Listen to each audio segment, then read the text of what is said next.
बिस्मिल्लाहिर्रहमानिर्रहीम। आज कई दिनों के बाद आज मैं फिर आप सब लोगों के सामने आया हूं और हम सभी लोग बहुत ज़्यादा दुखी हैं और ना सिर्फ कोविड वायरस से बल्कि उन मज़दूरों की हालत देख के जो कि अलग अलग शहरों से अपने गांव की ओर अब इसलिए जा रहे हैं कि वो अपनी भूख प्यास और बीमारियां बर्दाश्त नहीं कर पा रहे हैं जिन भी शहरों में वो रह रहे हैं। इसमें सबसे अहम बात एक ये है कि जो भी मज़दूर गांव छोड़ के शहर आता है वो एक हमारी जो सरकारों की पॉलिसी रही है कि जितनी भी इंडस्ट्रीज़ लगेंगी वो शहरों के पास ज़्यादा लगेंगी, उस पॉलिसी के तहत मजबूरी में उनको शहरों की तरफ आना पड़ता है। और ये हमारी बहुत सारी सरकारों का फेलियर रहा है कि हम लोगों ने, हमारी सरकारों ने गांव में और गांव के आसपास उनको रोज़गार मुहैया नहीं कराए, इसीलिए उन्हें अपने परिवार को पालने के लिए शहरों की तरफ आना पड़ा। दूसरी एक अहम बात यह है कि आज सुप्रीम कोर्ट ने चाहे देर से ही सही एक फ़ैसला लिया है अभी 3-4 दिन पहले कि कम से कम इन लोगों को ट्रैवल जो है वो फ्री ऑफ कॉस्ट करा जाएगा और स्टेट और सेंटर इसके बारे में पैसे भी आपस में जितने भी खर्च होंगे वो बांटेंगे। मगर यहाँ बुनियादी बात यह है कि अभी अलग अलग स्टेट गवर्नमेंट्स और सेंट्रल गवर्नमेंट में एक खींचतान चल रही है और एक दूसरे को झूठा और गलत ठहराने की कोशिश बहुत ज़ोरों शोरों से चल रही है और ये सब पॉलिटिक्स है। यहाँ बुनियादी बात यह है कि जो कोविड वायरस तरह का कोई भी ऐसा कैलामिटी मुल्क पे आती है तो उसमें नेशनल डिज़ास्टर मैनेजमेंट एक्ट जो है उसमें सेंट्रल गवर्नमेंट की जो ताकत है और जो सेंट्रल गवर्नमेंट का रोल है वो पूरे मुल्क पर हावी रहता है और पूरे मुल्क को, सारी स्टेट्स को सेंट्रल गवर्नमेंट की बातों को मानना पड़ता है। पूरा कंट्रोल सेंट्रल गवर्नमेंट के हाथ में रहता है। इसीलिए होम मिनिस्ट्री ने बहुत सारी गाइडलाइंस जारी की और सारे स्टेट गवर्नमेंट्स जो हैं वो मानने के लिए उसको बाध्य हैं, यानी कि मजबूर हैं कानूनी तौर पर। तो इसीलिए जो जिम्मेदारी भी आती है कोविड वायरस के खतरे से निपटने की जिम्मेदारी भी सेंट्रल गवर्नमेंट के ऊपर आती है। तो एक तो ये डिबेट बिल्कुल बंद हो जानी चाहिए। सारा का सारा खर्चा जो है, क्योंकि ये सेंट्रल गवर्नमेंट की नाकामी से उनको ने जो सेंट्रल गवर्नमेंट ने, नरेंद्र मोदी साहब ने जो लॉकडाउन लगाया बगैर सोचे समझे या फिर नासमझी में या बेध्यानी में या जो भी समझ लीजिए, या अपने ईमानदार अफसरों की बात जो शायद बहुत ही कम है उनके आसपास, उनकी बात ना सुनते हुए जो लॉकडाउन किया, जबकि 500 से भी कम केस थे तब लॉकडाउन किया, पूरे मुल्क को तरम भरम कर दिया और इस बात की कोई भी सुरक्षा किए बगैर, इस बात की कोई भी इंतजामात किए बगैर कि किस तरीके से ये लोग जो भूख और प्यास से मर जाएंगे अपने घरों को कैसे जाएं।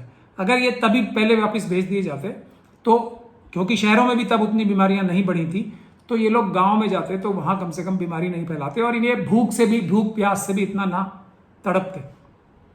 तो ये जिम्मेदारी और गलती सेंट्रल गवर्नमेंट की है।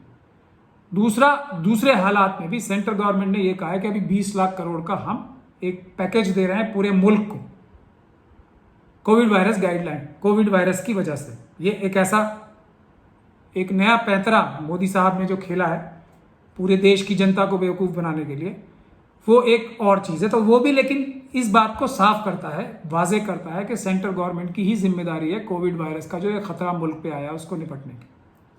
तो ये डिबेट बिल्कुल बंद हो जानी चाहिए कि स्टेट गवर्नमेंट पैसे देगी या सेंट्रल गवर्नमेंट। इस जो ये भी जितने भी लेबरर्स वापस जा रहे हैं, जितने भी मजदूर वापस जा रहे हैं, इसकी पूरी जिम्मेदारी और पूरा जो इसका ब्लेम है वो सेंट्रल गवर्नमेंट को मिलना चाहिए और पूरा जो इसका जो खमियाजा है वो भी सेंट्रल गवर्नमेंट को भुगतना चाहिए। और सेंट्रल गवर्नमेंट भी इस बात को बहुत साफ, आप सब लोग समझ लीजिए कि कोई मोदी साहब या बीजेपी या आरएसएस या मनुवादी लोग जो सेंटर में, जो हर तरह की सरकार में हमारे सिस्टम में मौजूद हैं, कोई अपनी जेब से पैसा नहीं दे रहे हैं। ये हमारा ही पैसा है जो हम लोग ही देते हैं सरकार को, हमारा ही पैसा है ये। तो वो हमारा पैसा हम पे किस तरह से खर्च करना है, आज देश की जनता ये चाहती है कि सबसे पहले प्रायोरिटी जो है वो इन मजदूरों को मिलनी चाहिए।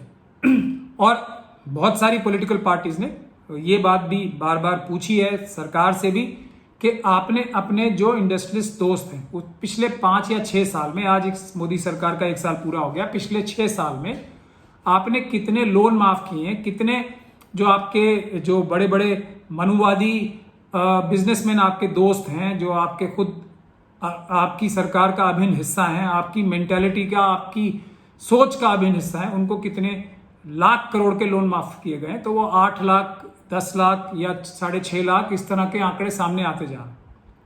तो अगर आप चंद लोगों का, 50-60 लोगों का या 100-200 लोगों का मिला के 10 लाख करोड़ तक माफ कर सकते हो, जो कि हमारा पैसा था वो आपने अपने दोस्तों पे खर्च कर दिया, उनको जो उनके नॉन परफॉर्मिंग एसेट्स हो गए उनको आपने उन्हें एक तरह से माफ ही कर दिया। नॉन परफॉर्मिंग एसेट्स, अब कोई भी आपका मनुवादी इंडस्ट्रियलिस्ट इतना शरीफ नहीं है कि आप नॉन परफॉर्मिंग एसेट्स उसको रखेंगे और वो आपको वापस दे देगा बैंकों को पैसा।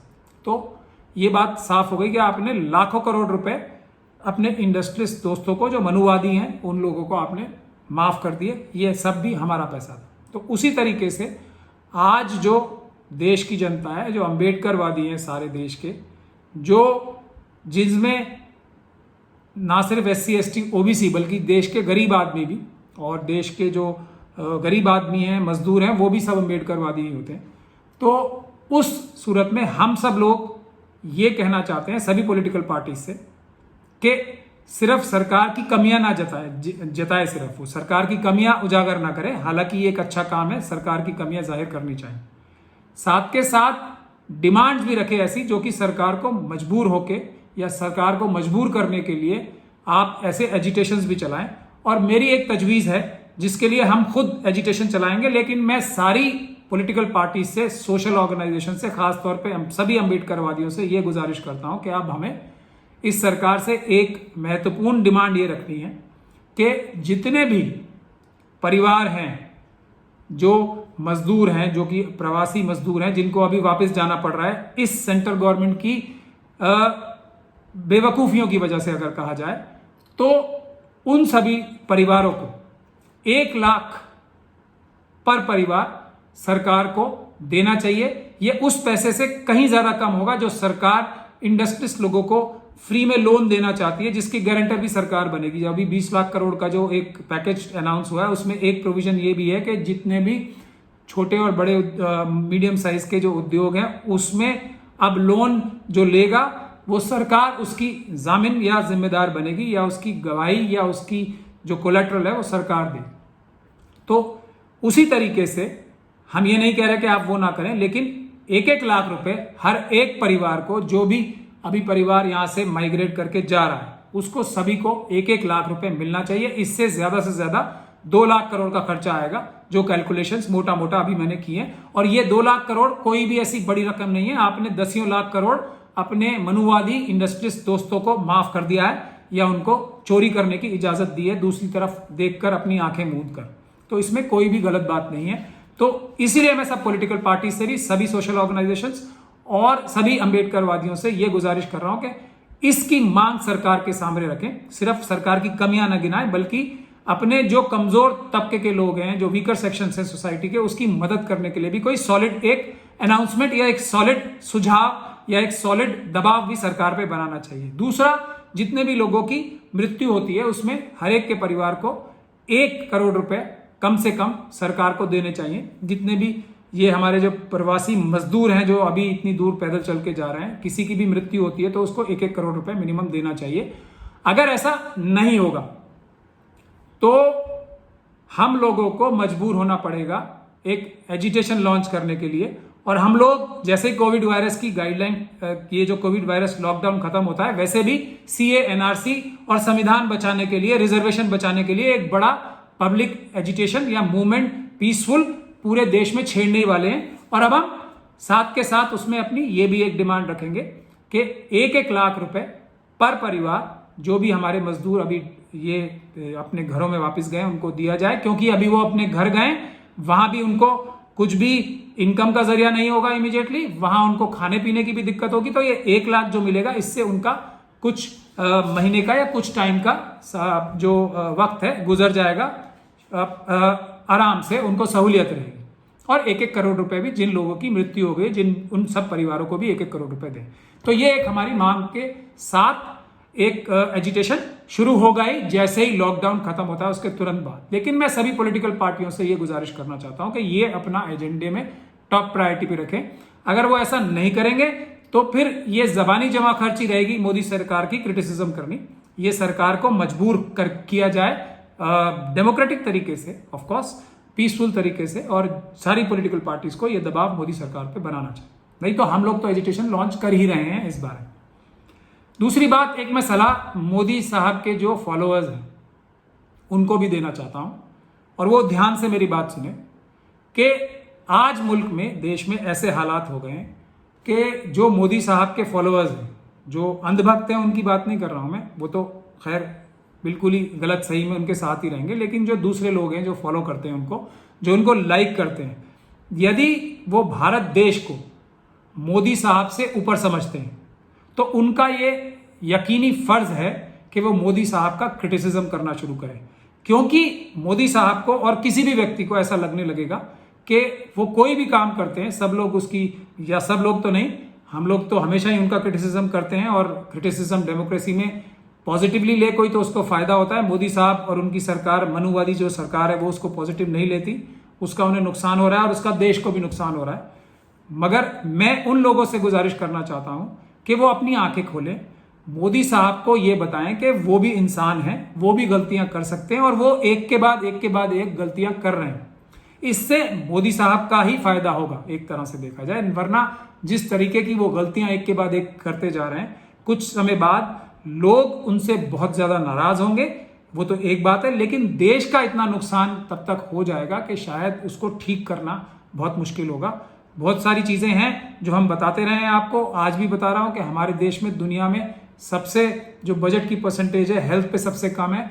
और अभी कोई एक लेफ्टिनेंट जनरल रिटायर्ड, मैं उनकी बात भी सुन रहा था, तो डिफेंस बजट भी जो है हमारे देश में 1962 के बाद आज बजट का जो परसेंटेज है वो डिफेंस के लिए भी सबसे कम है। ये ऐसे हालात में हो रहा है जब चाइना जो है हमारे मुल्क के लिए एक बहुत बड़ी परेशानी बन के खड़ा हो गया। नेपाल जैसा आप देख रहे हैं, नेपाल जो कि एक हमारा बहुत ही अच्छा मित्र देश रहा है, आज वो भी हमसे लड़ने को तैयार हो रहा है।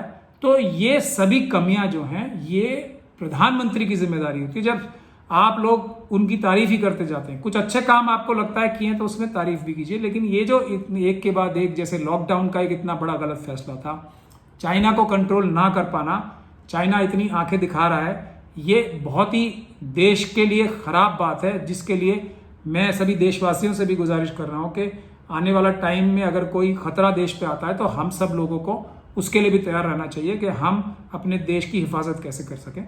मगर मोदी साहब को अगर आप क्रिटिसाइज करना शुरू करेंगे, उनके फॉलोअर्स जो हैं, तो उनको लगेगा कि कहीं ना कहीं उनको इंप्रूव करने की जरूरत है। आज तक उनके मनुवादी सपोर्टर्स ने, उनकी पार्टी के लोगों ने, उनके फॉलोअर्स ने, या उनके जो उनको लाइक भी करते हैं, उसमें से किसी ने भी ऐसे लोग नहीं मुझे नजर आते जो ये कहें कि आपने 100 काम अच्छे किए लेकिन ये एक तो काम बुरा किया है। तो ये जो इस गलत फहमी में मोदी साहब मुब्तला हैं कि वो हर काम सही करते हैं, अगर वो इसको अपने आप को रीथिंक करेंगे तो ये उनका भी फायदा होगा और देश का भी फायदा होगा। तो मैं ये 2 बातें आज कह के अपनी बात खत्म कर रहा हूं। मैं जल्दी आपके सामने दोबारा भी आऊंगा। एक डिफेंस के मुद्दे पे भी मुझे बात करनी है।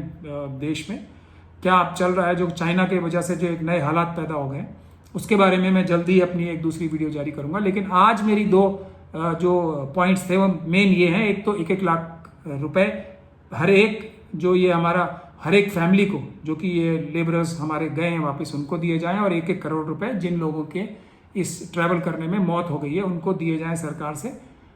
वरना हम एक एजिटेशन लॉन्च करेंगे बहुत जल्दी लॉकडाउन खुलते ही।